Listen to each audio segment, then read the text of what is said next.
Hello, everyone, and welcome to another episode of Macabre Matinee with Craig and Sean. I believe this is episode 23, if I can add correctly and if I've been keeping track correctly along the way. We can only hope. Exactly. As per usual, I am Craig Lance, And I'm Sean, bearded Capolitan. and this is the part of the show where we give you a fun little spoiler warning. We're going to be talking about Fear Street Part 1, 1994. If you haven't seen this yet, it's on Netflix. You can pause our episode, go watch the movie, come back and hear our take on the movie. We'll give a synopsis and then we'll give you our thoughts on it. Yes, sir. So, yeah. As I said, we're going to talk about Fear Street Part 1, 1994. It was released this year on Netflix, so in 2021. For those of you listening in the future, it it was adapted from an R.L. Stine series of books called the Fear Street books, and written the script by Kyle Killen and Phil Grezadai. Sure. Yeah, sure. And it's directed by Lee Janiak, stars Kiana Madeira as Dina, Olivia Scott Welch as Sam, Benjamin Flores Jr. as Josh, Julia Rewald as Kate, and Fred Hetchinger as Simon. So the story goes as such. As the title says, this takes place in 1994, and we know this not only by the fairly decent soundtrack, but by the fact that there's still a bookstore in the mall. Right. Heather, who works at the bookstore, is there late closing up one night. The mall's closed, and apparently there's only like a handful, like a janitor and her buddy Ryan and a couple of random people that work around that are still there. She's talking to Ryan about getting to go home and wanting to walk with him, and he says, "Okay, I'll be back in a minute." He leaves. He comes back dressed as Ghostface Killer. Skull Mask, and kills her. Stalks her for quite a bit. Chases her through the mall a little bit, and scenes very reminiscent of Scream, which we'll get to in a minute. Right. Yeah, and as he finishes killing her, the police enter the mall and kill Ryan. So the next day at school, the kids respond mostly by laughing and joking about the killings and blaming it on the legend of the Shadyside Witch, Sarah Fear. That night, their football team is scheduled to take on the neighboring city's Sunnyvale football team. And I should say, they are from Shadyside. So, Right. Shadyside being the lesser financially stable area, Right. and Sunnyvale being the kind of upper class area of the surrounding areas. And so at this candlelight vigil, a fight breaks out when Sunnyvale kids decide to start shit talking the Shadyside kids. And in the background, we find out that Dina's ex-girlfriend, Sam, is now dating one of the guys from Sunnyvale's football team. So on the way home, in the bus from the football game that got canceled because of the brawl, the Sunnyvale kids, including Sam and her new boyfriend, chase down the Shadyside bus, throwing... I thought it was Molotov cocktails at first, but it never really matured into that. It ended up just being like beer bottles, I think. Yeah, I think that's all it really was. But you at this point, as aggressive as they were, I wouldn't be surprised if they were trying to light them on fire. Yeah, I kept expecting, one of them to be lit on fire or something. And, they're just generally being annoying. So Dina decides to pour the unused sports drink that is totally not Gatorade out on the car, pursuing and harassing them from behind. And when she opens the emergency exit in the back of the bus, her nose starts to bleed and she drops the cooler onto the car, causing it to crash. Peter and Sam survive the crash, but are pretty beat up. So Dina gets the bus to stop. Dina, Kate, and Simon check on the car. Sam and Peter emerge from the wreckage. Sam, however, is bleeding pretty badly and bleeds on Sam and into the ground in front of her. Coincidentally enough, it is the unmarked grave of Sarah Fear, because, that's how things work in horror movies. And unknowingly, she awakens the witch's consciousness, and then she throws up some blood onto Simon. So now, time for a little history in the shady side. Ever since Sarah Fear was killed in 1666, every 10 to 13 years or so, it doesn't seem to be a real, straightforward every 12 years on the dot type thing. A new serial killer emerges in this town, killing quite a few people before being taken down. So the kids, being Dina, Sam, Josh, Kate, and Simon, eventually find themselves pursued by the past killers, including Skull Mask, who you might remember from just a minute ago, that got killed at the mall in the opening of the movie. Ruby Lane, the girl from the 60s who killed her boyfriend, and others with a straight-edge razor while singing an old-timey song, because nothing's creepier than old-timey songs. It's true. So true. As well as the camp Nightwing killer, who is definitely not Jason Voorhees.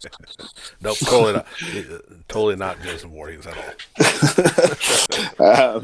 The kids soon discover that the killers are only after Sam because they need her blood to finish awakening the witch. They've been chasing the other kids because, as I said, Dina had some blood on her shoe, and Simon never changes his shirt, which has Sam's blood on it. So soon the kids hatch a couple of Scooby-Doo plans to kill the killers, eventually ending in the deaths of Simon and Kate. As soon as you believe it is over, Sarah Fear reaches out from beyond the grave, turning Sam into her next apparent killer. End of this episode. Now, I left quite a bit in there. I didn't break down every little step they went along the way. So this movie, I guess first and foremost, let's get it out of the way, that this is very much directed towards teenagers and young adults, as you can probably tell based on the fact that it's written by R.L. Stine. Right. But that is not to say that this is just for them. No, not at all. This, being that is R.L. Stine, was most famous for the Goosebumps series, which is definitely like preteen, tween, horror. I'm not gonna say I guess child friendly because it aired on Nickelodeon. I think it had its own TV series. But it did, yeah. This was definitely made for the kids that read those growing up that are now adults. Yeah. Because I still think it had. Oh, sorry. Go ahead. No, I was going to say somewhere, a little bit younger than you probably. Right. But as far as who it was targeted to, but this movie has such a lot of creepy moments in it and stuff that, and plenty of killing and blood in it that makes you, it's for everyone, but it is I would say a little bit toned down maybe. Yeah, I mean, it's certainly, it's violent and it's bloody. And, I mean, they established that in the opening. Because again, a little behind the scenes, we had talked about doing this review, but both of us were like, well, it's R.L. Stine. Is it really going to be, this kind of horror that we normally kind of review? And I said I'd check it out and let you know. And within that opening sequence, I messaged you going, yeah, we're doing this. Yeah. Because I went in expecting, not knowing really, because even if it's R-rated, it doesn't mean they're going to go, strong R, you know what I mean? And right. This one, I think it hit the notes. Like I said, a very good opening sequence. And this one being now, because as we've gotten older, I think the 80s nostalgia is kind of slowing down, and now we're hitting 90s because kids that grew up in the 90s are in their 30s. Right. I'm a child of the 80s, but I was a teenager of the 90s. And this was bringing back horrible memories for me because you'll watch an 80s, a modern show set in the 80s, and it's what they stereotypically think of the 80s. The bright colors, the neon, the kind of the tropes of it. And although some do capture the real feel of how the 80s actually were, they usually are kind of more of that angle. This, I think it hit the 90s damn near perfect.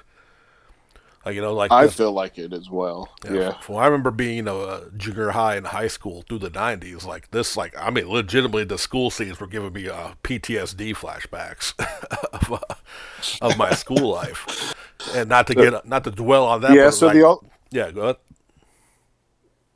well, I was going to say the only thing that they kind of missed on, which is really typical in movies, is that the songs that they use for the soundtrack Yeah, kind of come out all over the place in the '90s, and some of them after 1994. yeah, for But sure. that happens a lot in these kinds of movies. So I don't hold that against it. No, I mean, but there was enough, this, songs. And I said, yeah, they weren't really necessarily worrying about what came out in 1994 or before, but it still hit Right. good. Like to me, it was a very good soundtrack. I really enjoyed that part. Right. Little shout out to I forgot her name already, but the opening death, the girl working at the mall, the Oh, bookstore, Heather. Heather. Yeah. That was Maya Hawke, Ethan Hawke's daughter, Yeah. who's a Stranger Things alum. Yeah. Yeah. Yeah. So we got a little bit, Uh, which I think there's going to be other cameos from Stranger Things actors as well throughout this trilogy. So I think that's kind of like, Netflix making their own nod to themselves in a way. well, that's okay. Oh yeah, Um, absolutely. if you have a kid actor that can pull it off, may as well reuse them. Oh, for sure. Like I said, that totally wasn't Yeah. negative, but I actually liked that because, like, me and my wife were watching Yeah. this, and she noted who she was before even I realized it. And Yeah. like, so that's very cool. Nice little tidbit that I caught. Josh is playing a Castlevania game, and again, like Yeah. where you would think like, again with I think that the production team wanted did very good on nice little details because of that time. It could easily have been the standard Castlevania 4 for the Super Nintendo, which is probably the most popular one, for that era. But they actually Right. went with Castlevania Bloodlines from the Sega Genesis, which Oh, which okay. is a much lesser known Castlevania game. I was saying like the general, knowledge of it. So I was okay. I was like, that's nice. That's a good little thing. They didn't go with what could have been the easy Castlevania game to be like, oh, I remember that. Well, yeah, there were some like quite a few of those cool little moments in this, like the nostalgia moments, I would Oh, say. for sure. Which is Yeah. key to a period piece like this, especially these days. When they're with the Right. '80s and '90s now. And yeah, I think they had a good had good pacing, good, nice and violent. I like the characters. Like overall, I definitely enjoyed this film. And there's like a lot of like just little things out that I think really enhanced it. But my biggest question is, does that vending machine trick work? I don't know what was the numbers he pressed I because need I'm to gonna have to go back and I need to yeah, screenshot that. was it up up down down left right left right? Lord, I hope you, so, and I love that do you too. know that that's what he was mumbling when he saw Kate? Oh yeah, yeah. Josh was mumbling that when he saw Kate to distract himself Oh from. yeah, yeah. His Yeah. nervous tick was the Konami code, so he could get his 30 lives in Contra, as well as other Konami games. Which again, another nice little detail.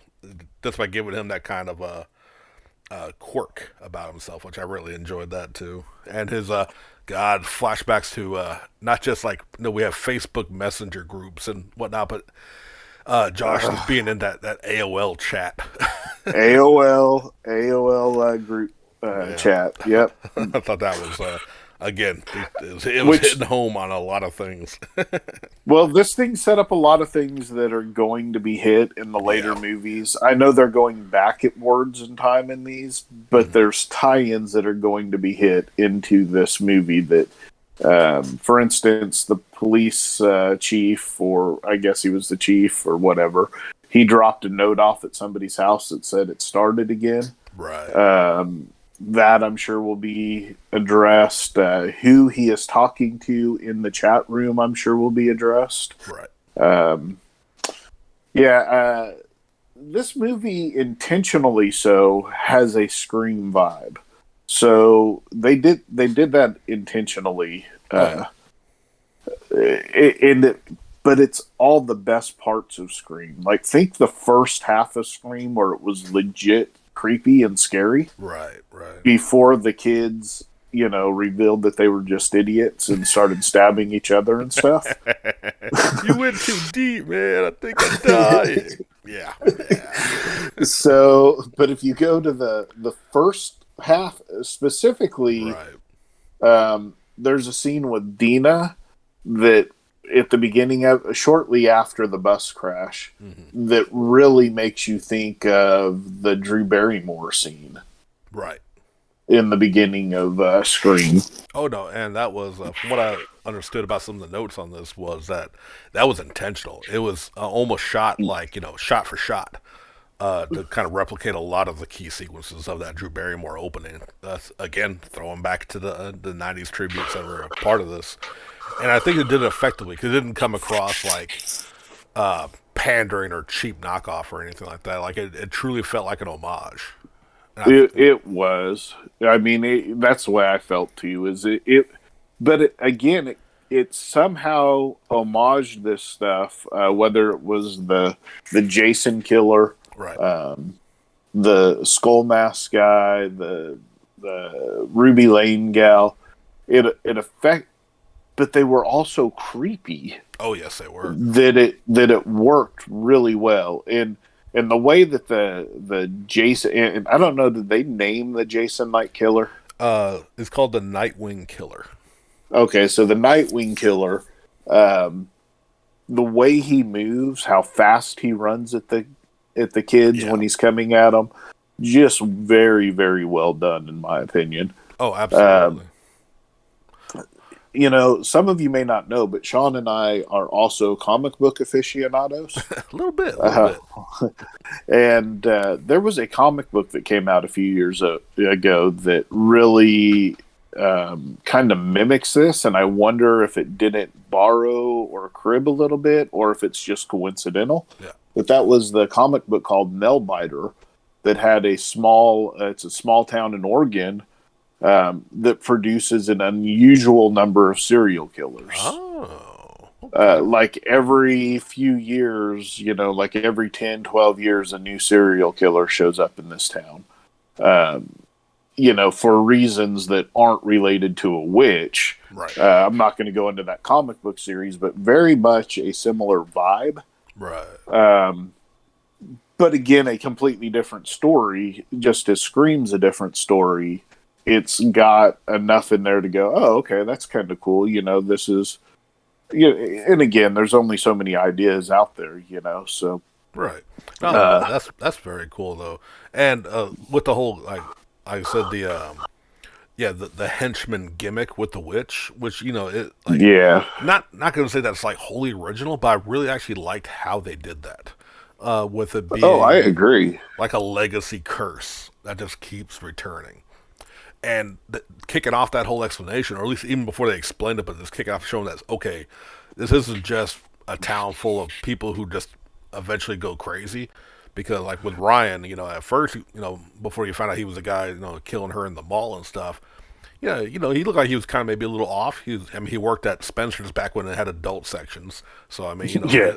he was already living a very dirty life. But then the reveal that he was still alive was Right. hit perfect for me because I was like, okay, well, we're just gonna be dealing with serial killers. There'll be someone else who lost their mind and wanted to step. Like, oh no, shit's deep. Shit's a lot deeper than we thought it was going. Yeah, and it goes back to this witch that left a curse on the town, which I think we find out in part three, based on the fact that it's 1666. Yeah, it'll definitely we'll see that fully play out. Like they get into it in this movie, but I think we're going to see it fully play out as well as Right. the second one. I feel like is going to definitely be more about the Nightwing Killer because this shows like it's straight up camp, a camp story. So we'll be Yeah. getting into the more and I'm Ruby not Lane mad hopefully about too. the second one. What's that? Yeah. I am not mad about Oh getting to watch no, that second one. oh I can't wait for that one as well. Yeah. Now I'll tell you this though, like I'm watching, I'm enjoying it. Dina's actress, I think, is especially doing a great job carrying this film. And Yeah, exactly. and honestly, I'm enjoying all the kids, which is rare. Even I forget his name, but like the goofy one, the one who Simon. everyone got lucky that night. He got lucky by himself, and he was okay with it. Yeah. Like it was, Yeah.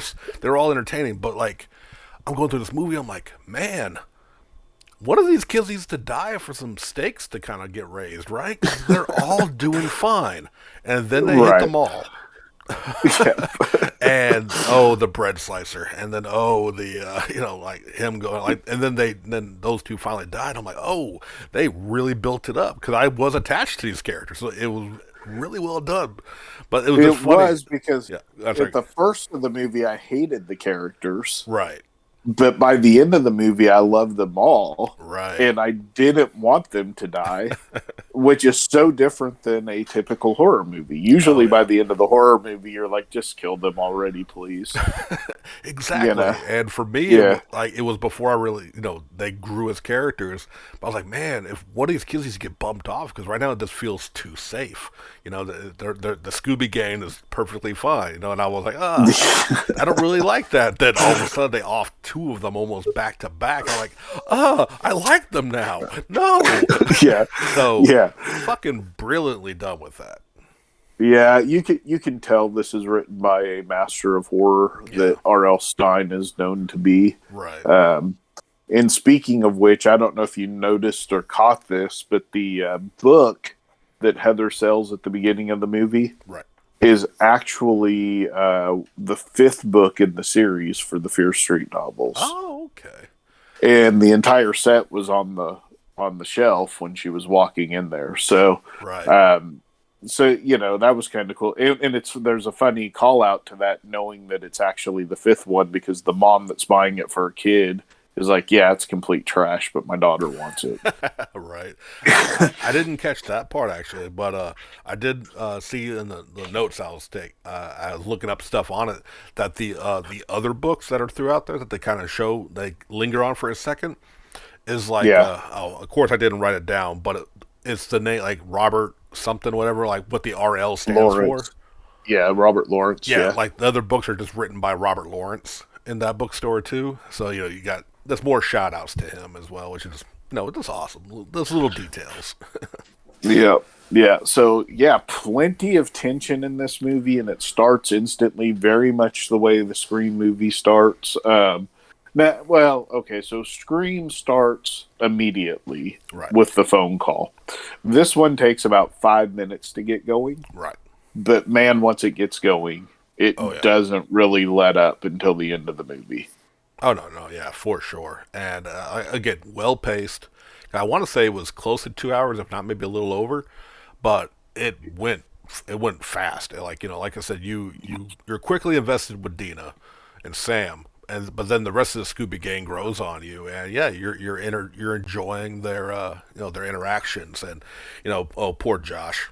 He just that dude just wants to make friends, and he's super awkward. He has his up, down, down code. We all can appreciate that kind of mindset. And then, yeah, it just wow, like I said, seeing what they suffer through, and again, like you brought up earlier, in a horror movie, to care about the teenagers, that Yeah, speaks highly on the writing. I agree. I absolutely agree. And as typically happens in these horror movies that are based around teenagers, Yeah, uh, you, there's no real adults involved anywhere in these kids' lives. And somehow they have access to every aspect of the town at any point that they need it, right. including driving around in an ambulance for most of the movie, and no one's coming to look for them. I mean, outside of Josh, I would just call that white privilege.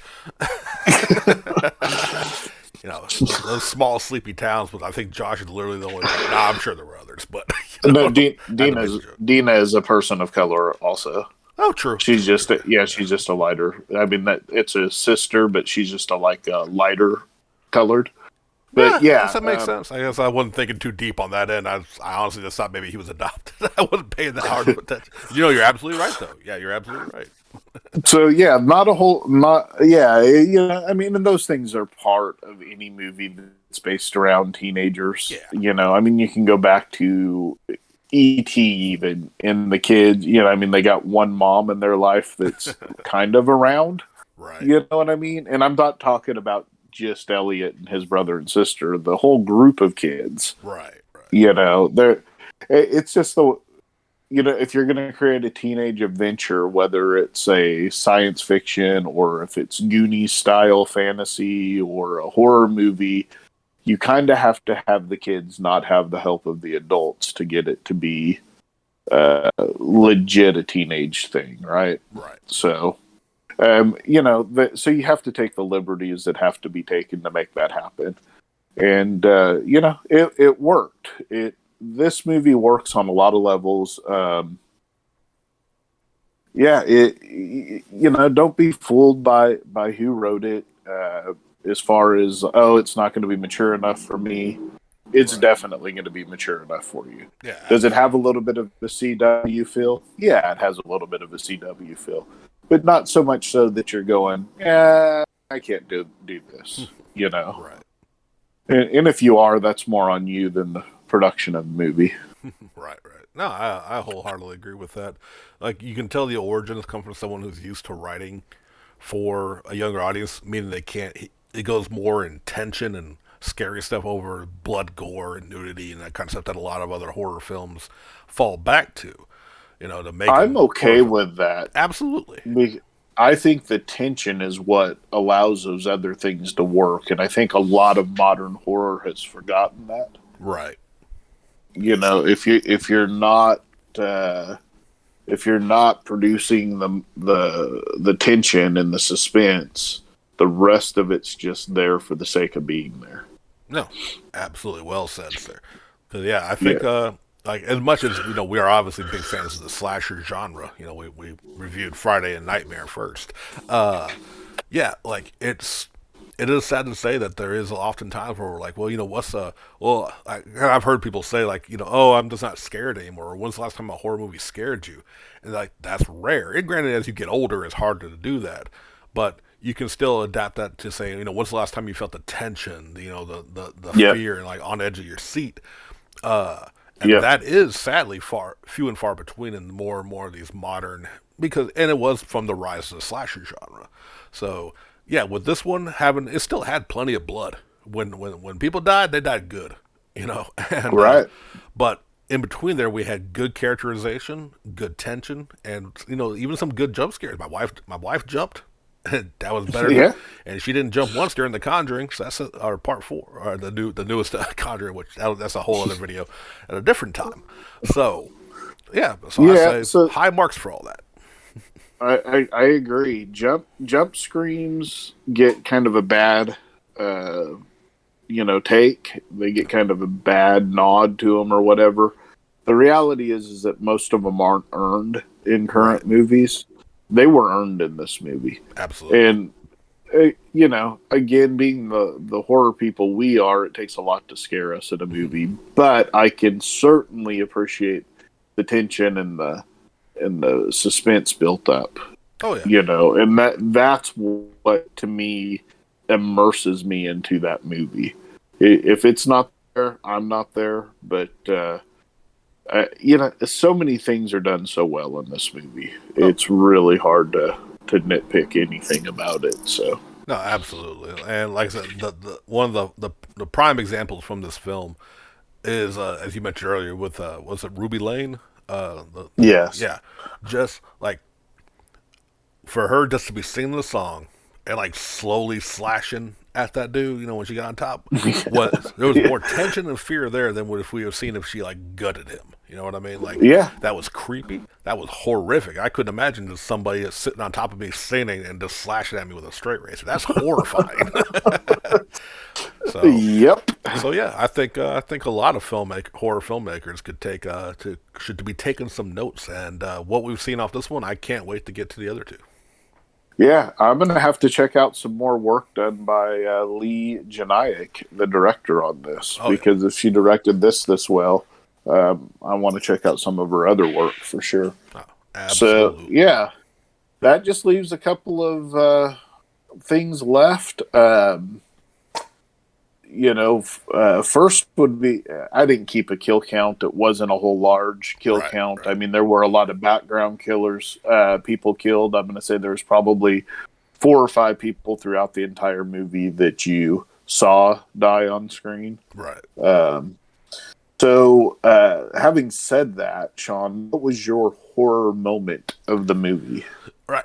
My horror moment, and because we evolved this section of our reviews from just straight kills, because Yeah, I know what I would pick if we were just going with the kill, and right. it may be your pick, so I won't say it until you say yours, and we'll get back to it. My horror Okay. moment was the opening, the mall sequence. That Absolutely. it set the tone. Exactly the same. Same, okay. Yeah. Because I was going to say then, if it was just straight going back to our old school of just kill, it was definitely the bread slicer. Yeah. Oh, yeah. The bread slicer was amazing. But since we're But, yeah, like you said, it sets the tone, it builds the tension that is there for the rest of the movie. And it's done right there at the beginning. absolutely. And yeah, even though it's an homage to Scream, it still is. It draws you in so quickly that you're just sucked into this movie Right. to the point. My wife wasn't home when I'd started watching this, and she came back and she was trying to have a conversation with me, and I'm like, okay, I'm trying to finish watching my movie. I didn't say that, but I Right. wanted to say that because I was drawn into it at that point. Yeah, So absolutely. No, yeah, yeah. yeah. We are in agreement then on that because that was a hell of an opening. Yeah, it really was. So, okay, that just leaves our rating. We both have talked this movie up quite a bit, so I'm interested to hear what you have graded this thing. Well, I had a very particular note here. Right off the bat, I had it at 4 stars. After talking with it and kind of going back over it again, I think I'm bumping it up to 4.5. But Oh, for well, but for my own personal reasons, and I'm not going to make it official because it's nothing to do with the quality of the film. I personally give it 5 stars for not using fucking Nirvana in the soundtrack at all in a '90s film. So uh, for my own rating, it's a 5 star because I didn't use Nirvana, but I give it 4.5 for everything it did. I as well gave it a 4.5, and actually the same exact thing. I had four written down, but as we've talked about it, my ratings went up. So Absolutely. as per usual, Sean and I are pretty much in agreement on this movie. There will be one at some point where I'm going to rate it really low and he's going to rate it really high, and you're going to see us fight and scream, or vice versa. Which I know is what y'all are waiting on. Trust me, we'll get to the Yeah, Leprechaun movies eventually. but yeah, they, that's about tells you what you need to know on this. We weren't really going to get into another series, but this one dropped on Netflix, and we decided to jump in there and do it. So our next two episodes will be following up the next two movies in this series. Right. It's not often that you get an entire trilogy of horror movies dropped at once. Right. So, Like as of this nod recording, to, I think the third one comes out tomorrow. So like, yeah, we'll have yeah, they're all out there. You don't have to, unless you want to wait for our thoughts. But yeah, you should definitely check them all out and then tune into all of our episodes so you can hear you what we should go thought. watch them. Exactly. Yeah. You should go watch them so you don't have to pause our episode and go watch them. You can just watch them and then listen straight through and hear what we have to say. That's So, right. all right. So I think that's it. Right. I think that's going to do it. If y'all enjoyed us talking about these movies, as always, like, comment, subscribe, share. You know the drill by now. Thank each and every one of you for tuning in. And if you are listening to this and you are in the central Arkansas area, we are going to be set up at Not Just Another Comic Con on the 23rd of July. So, okay, if you're in this, if you're in, can get to the Sherwood area or look close enough, come check it out, man. Meet us in person, get some business cards, maybe get a drawing from me, and have a good time at a Yeah. horror con. It's a pretty decent horror con that happens up here, and you should definitely come check it out if you're in the area. All right, and that's gonna do it. We'll catch y'all next All time. right. See you later.